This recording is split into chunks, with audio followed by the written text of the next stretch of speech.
আসসালামু আলাইকুম রহমতুল্লাহি ওয়াবারাকাতু। যাচ্ছি কিছু গাছ কিনবো ব্যালকনির জন্য। নবীনগর যাওয়ার পথে এই যে ডিএনসিসির এই রাস্তাগুলো, এই ভবনগুলো অনেক ভালো লাগে। কৃষ্ণচূড়ার গাছের মধ্যে ফুল ধরে আছে। এই যে এসে পড়লাম নার্সারিতে। প্রথমে আলামিন নার্সারির ভিতর প্রবেশ করি। সেখানে প্রবেশ করার পরে এই যে আম গাছের মধ্যে আম ঝুলে আছে, খেজুর গাছ, নানান পদের গাছ কিনতেছি। এই প্রথম আমার নার্সারি থেকে গাছ কেনার অভিজ্ঞতা। এর আগে আমি কখনো নার্সারি থেকে গাছ কিনি নাই, কিন্তু ছোটোবেলা থেকে শখ ছিল যে নিজের একটা ব্যালকনি হবে।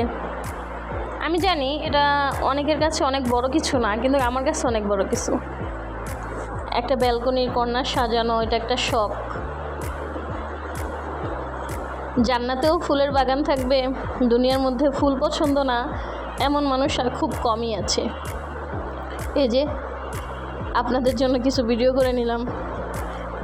তারপর আমি ওখান থেকে চলে আসি। পাশে একটা নার্সারি ছিল, নার্সারির নামটা আমি ভিডিওর মাঝখানে দেখাবো নি।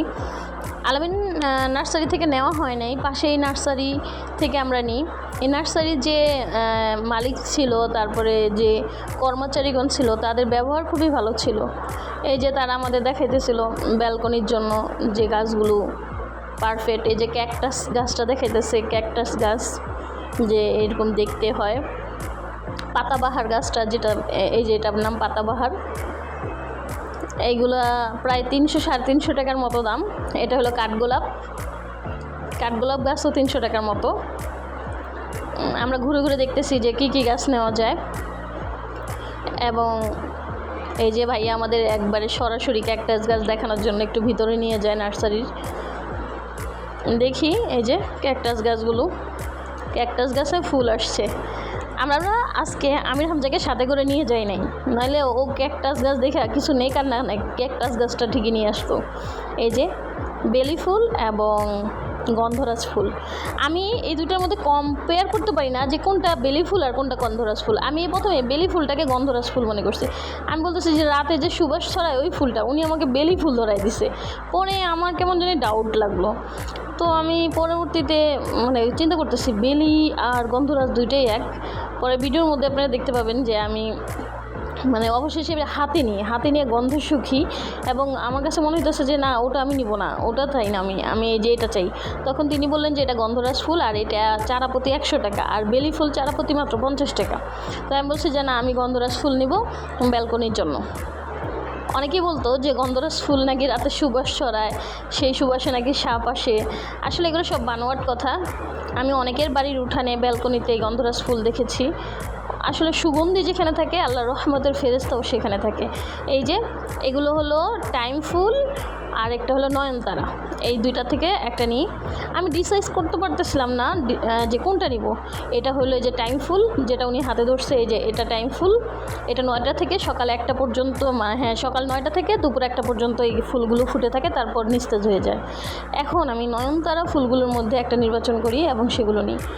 এই ভাইয়াটার সাথে আমরা দামাদামি করতেছিলাম টপ। এই যে এগুলা উনি 90 টাকা করে চাইতেছে, গায়ে রেট দেওয়া আছে 90 টাকা করে চাইতেছে। আমি দামাদামি করতেছিলাম ওনাদের সাথে যে কত করে রাখবে। আসলে ওনাদের ব্যবহারটা অমায়িক ছিল, কি বলবো। ওনারা সর্বদিক দিয়ে আমরা যেহেতু নতুন, গাছ সম্পর্কে বুঝি না, তিনি আমাদের বোঝানোর চেষ্টা করতেছে যে কোনটা কেমন হবে, অল্প জায়গার মধ্যে কিভাবে গাছ বড় হবে। এই যে আমরা গাছ নির্বাচন করি, মিলনে গাছগুলো হাতে করে ধরে নিয়ে আসতেছে। আমি বলছি অনেকে এমনি টপ কিনে নিয়ে যায় কিংবা এমনি গাছ চারা কিনে নিয়ে যায়, কিন্তু আমি তা করি নাই। আমি বলছি যেহেতু আমরা নতুন, আমরা জানি না কিভাবে টপের মধ্যে বসাতে হবে। কারণ আমি এমন অনেকেই দেখছি শখের বসে গাছের চারা কিনে, কিন্তু তারা সেট আপ করতে পারে না। আমি এই ভাইয়ার থেকে বইলেই নিছি যে আপনি আমাকে সেট আপ করে দিবেন। দেখেন, আমরা অনেকে টপ কিনে খালি গাছ নিয়ে যাই আর টপের মধ্যে দিয়ে দিই, এইভাবে গাছগুলো মরে যায়। এই যে প্রত্যেকটা টপের পিছনে এমন 4টা করে হুক থাকে, আর এই হুকগুলো ফুটো করে দিতে হয়। তারপরে এই হুকের মধ্যে দেখবেন এই যে চারা, যেটা এই যে চারা, মাটির চারা, এগুলো 4টা 4 কোণায় দিয়ে দিবে, যেন পানি অক্সিজেন গ্রহণ করতে পারে। আর আমরা যদি প্রত্যেক বেলায় এই গাছটা এটার ভিতরে এইভাবেই দিয়ে দিতাম এবং প্রত্যেক বেলায় পানি দিতাম, তাহলে গাছটার নিচে পচে যেত, কারণ পানি অক্সিজেন পেত না। আর এই যে এখানে গোবর মিশানো তারপরে সার মিশানো আছে এই মাটিতে। আমি নার্সারি থেকে এই মাটি নিয়ে এই যে টবটা বোঝাই করি, উনি মানে সব কিছু সেট আপ করে দেয়, গাছটা ছিঁড়ে মানে এই টবের মধ্যে বসায় দেয়। উনি বলতেছিল যে আপা আমরা অন্যান্য গ্রাহকদের এমন করি না, যারা কিনা আসলে চায়া নেয় আমরা তাদেরই দিই। এই যে উনি গাছটা ছাঁটাই করে পরিষ্কার করে সুন্দরভাবে দেখবেন কিভাবে করে দিতেছে। এর জন্য উনি কোনো এক্সট্রা চার্জও নেয় নেই। এই তো এটা আমার জবা ফুল। আমি একটা জবা ফুল গাছ নিই, যে জবা ফুল গাছ আসলে এখন যেভাবে তাপমাত্রা বাড়তেছে, আমরা গাছ যেভাবে কাটতেছি কিংবা গাছের পরিচর্যা বলতে গেলে আমরা নিই না। আগে দেখতাম দাদা দাদিরা যখন বাড়িঘর করতো, বাড়িঘর করার আগে তারা ঘর করার আগে ঘরের চারপাশে গাছ রোপণ করতো, মানে চারপাশে গাছ দিয়ে ভরে রাখতো, নানান ফলের গাছ ওষুধি গাছ দিয়ে ভরে রাখতো। কিন্তু এখন আমরা ইট কোঠার দালানের মধ্যে আবদ্ধ হয়ে গেছি। এই যে উত্তাপ, রোদের তাপ, কোনো গাছের ছায়া নেই। আসলে কি দুর্বিষয় হয়ে গেছে আমাদের জীবন। আমাদের উচিত এখন কি করার, ঢাকা শহরে তো ইট পাথরের দেওয়ালে থাকতেই হবে, কিন্তু একটু সবুজময় করে রাখা এটা আমাদের উচিত। আর গাছ লাগানোও সুন্নত। এই যে এটা হলো আমাদের মরিচ গাছ। মিলন বারবার বলতেছিল যে মরিচ গাছের চারা লাগবে, যেন কাজে আসে, অন্তত পক্ষে 2-3টা মরিচ ধরলে মরিচ দিয়ে ভাত মেখে খাইতে পারি। ওর শখ ছিল, ওর জন্য এই মরিচ গাছ নেওয়া। এই যে আসলে ভাইয়া প্রত্যেকটা গাছ, আমরা যতগুলো গাছ নিয়েছি ভাইয়া প্রত্যেকটা গাছ আমাদের এইভাবে সেট আপ করে দিতেছে। আসলে কি বলবো, এই গাছগুলো যদি টবগুলো জানতাম, আমরা খরচের কথা চিন্তা করে নিজেরাই লাগাইতে যেতাম, আমরা এগুলো বুঝতাম না। অনেকেই এই ভুলটা করে, আমি দেখেছি। এটা হলো ওই যে গন্ধরাজ ফুল গাছ। এই যে কে করতো এভাবে বাসায়, না কিছুই করতাম না, শুধু কিনে টুস করে লাগিয়ে দিতাম, আর পরবর্তীতে কয়েকদিন পর দেখতাম গাছগুলো মরে গেছে। শখের বসে কিনলাম, যদি সেটা যত্নই না থাকে। এই যে ছোটোগুলো 2টা থাকে, এই যে টাইম ফুল, এটাকে টাইম ফুল বলে। এটাও উনি সারের ওলা মাটি দিয়ে সেট আপ করে দিয়েছে। উনি বলছে যে আপু জানেন এই মাটিগুলো এক ট্রাক মাটি 10,000 টাকা নেয়। উনি বলতেছিল যে ওনাদের ব্যবসার কী পরিস্থিতি এখন। আসলে ওনার কথার সাথে অনেক কথা মিল পাইলাম, যে মানুষ এখন গাছ কিনা পছন্দ করে না, কিন্তু মানুষ আর্টিফিশিয়াল গাছকে অনেক পছন্দ করে। যেমন প্লাস্টিকের আর্টিফিশিয়ালের বাঁশ গাছ কিনে আর্টিফিশিয়াল সব কিছু পছন্দ করে, কিন্তু রিয়েল জিনিস কেন নেয় না? কারণ রিয়েল জিনিস পরিচর্যা করতে হয়। মানুষ রিয়েলের থেকে এখন শো আপ জিনিসগুলোকে মানুষ বেশি পছন্দ করে। কিভাবে আমাদের এখন এই মতবাদ থেকে ফিরে আসতে হবে। এই যে বেগুন গাছ, মানে আমার বেগুন গাছের চারা যেন হঠাৎ কেন মনে হইলো যে একটা বেগুন গাছের চারা নিয়ে যাই। পরে এই যে ভাইয়া বেগুন গাছটা বের করে। অবশ্য পরবর্তীতে আমি বুঝছি যে না, আমি আর বেগুন গাছের চারা নিব না, কারণ এতগুলো আমরা তো সাথে গাড়ি নিয়ে যাই নাই যে গাড়ি নিয়ে যাব, এতগুলো রিক্সা করে কিভাবে নিব। বারবার খালি আমাকে মিলনে কথা বলতেছে। আমি আবার এখন খুঁজতেছিলাম পোলাও পাতা। তোমরা চিনো কিনা পোলাও পাতা? যে পোলাও পাতা হলো সেগুলো যেগুলো আমরা ওই যে খিচুড়িতে কিংবা পোলাও রান্না করতে যাই, এই যে পাতাগুলো একটু ছিঁড়ে ধনিয়া পাতার মতো ওগুলো দিয়ে দিই ভাজি পোলাওর চালের সাথে। এই যে উনি আমাদের দেখাইতেছিল যে এটা কতটা পিওর, মানে 2 জাতের আছে, আমাদের উনি ভালো জাতের দেখাইতেছিল। গ্যাস লাইট অন করে পাতাটা একটু গরম করে, আর এমন সুঘ্রাণ, মানে পোলাওর চাউলের যেমন ঘ্রাণ তেমন একবারে ঘ্রাণ বের হইতেছে। আমি আবার এটা মিলনকে দেখাইতেছি যে দেখো মানে। পরে এই যে ভাইয়া তাদের যে গাছের বাতাসে এসে তাদের এই যে আম গাছের চারা থেকে আম পড়ছে, উনি তাড়াতাড়ি দৌড়ে যেয়ে টোকায় আমার হাতে ধরাই দিল, বললো যে আপা খান। আসলে কি বলবো, ওনাদের ব্যবহারটা অনেক ভালো। তারপরে আমি কি করতেছিলাম, মানে আমি যেদিকে তাকাতেছিলাম সেই দিকেই মানে বলতেছে এই গাছটা নিই ওই গাছটা নিই, কিন্তু কি বলবো, বারবার মিলন খালি বলতেছে যে ব্যালকনিতে জায়গা হইব, এতটুক ব্যালকনি এখানের মধ্যে দাঁড়ানোই তো যাবো না। আসলে আমি এই মাসের 1 তারিখেই ব্যালকনিওয়ালা রুম নিয়েছি।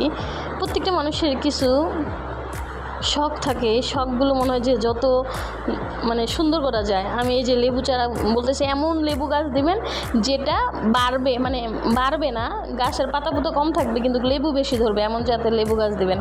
তো উনি অনেক খোঁজাখুঁজি করে যে আমার জন্য এই লেবু গাছটা, পাতা কম কিন্তু অলরেডি এর মধ্যে একটা লেবু ধরে আছে।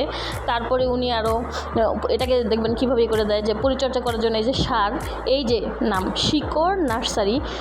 আপনাদের সুবিধার্থে আমি ওনাদের পুরো ডিটেলের একটা দেখাইতেছি। এই যে শিকড় নার্সারি, আসলে ওনাদের ব্যবহার খুবই অমায়িক। রাস্তায় মিলন দ্বারায় একটা অটো দাঁড় করায়, এবং অটোটা নার্সারির ভিতরে। ওই যে কর্মচারী ভাইরা বলতেছে যে আপা এই ভ্যানটাকে ভিতরে ঢুকাইতে বলেন, আপনাদের সুবিধা হবে। ওনারা একবারে নিচ থেকে, আমি বলছি বেগুনের চারা নিব না, ওটা ওই সাইডে রেখে দিছি, এগুলা সব মানে দামাদামি করে টাকা পয়সা দিয়ে এই যে উঠাইতেছি। এই যে ভাই এটা উঠাই দিতেছে উনিও ওই মানে নার্সারির, এই শিকড় নার্সারির মালিক উনি, যিনি আমাদের এইগুলো উঠাই দিতেছে। মানে ওনাদের ব্যবহার খুবই অমায়িক, আমার খুবই ভালো লাগছে। জানি না, গাছগুলো শখের গাছ, কিনলাম পছন্দ করে, এতক্ষণ ঘোরাঘুরি করে সেই সকালবেলা আসছি, সকাল 9টায়, মানে 11টা বাজে বের হয়েছি, 2 ঘন্টা খালি গাছই খুঁজছি। তাও অনেকগুলো গাছ নিতে মন চাইছে, কিন্তু জায়গা নাই। আল্লাহ যদি কখনো নিজের বাড়ি করার সামর্থ্য দেয়, তখন নিজের বাড়ির মধ্যে এমন চারপাশে গাছ বুনবো, ঔষধি গাছ, ফলন গাছ। এই যে তারপরে উঠি ভ্যানের মধ্যে। এই যে এই ভাইয়াটা বলতেছে যে আপুকে বেগুন গাছের চারাটা দিয়ে দাও। আমি বলছি যে না, লাগবে না। বলছি যে না আপু, আপনি নিয়ে যান, টাকা দেওয়ার কোনো প্রয়োজন নাই, আপনি নিয়ে যান, দেখবেন এই বেগুন গাছে ভালো ফসল হবে। একটু যত্ন নেবেন, সার সুর ঠিক মতো দিবেন, গাছগুলো ভালোই হবে। দেখেন গাছ, এই যে ভাইয়াগুলো মানে এই যে ওনারা এমন মানে বেগুন গাছটা উঠাবে দেখে বাঁধনোটা খুললেন, সিটেটা খুলে ওনারা একটু পরে দেখবেন বেগুন গাছটা ভ্যানে উঠিয়ে দিব। আপনারা যদি কেউ চারা কিনতে চান, আমি আপনাদের বলবো, সাজেস্ট করব যে আপনারা চাইলে এই শিকড় নার্সারিতে যাইতে পারেন।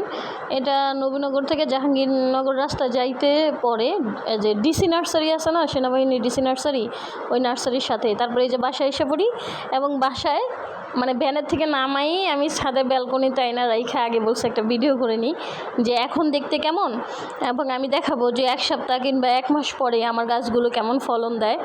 আপনারা আমার সাথে থাকবেন এবং আমার ভিডিওগুলো আপনারা দেখবেন, আমাদের চ্যানেলটা সাবস্ক্রাইব করে রাখবেন, তাহলেই দেখতে পাবেন ইনশাল্লাহ।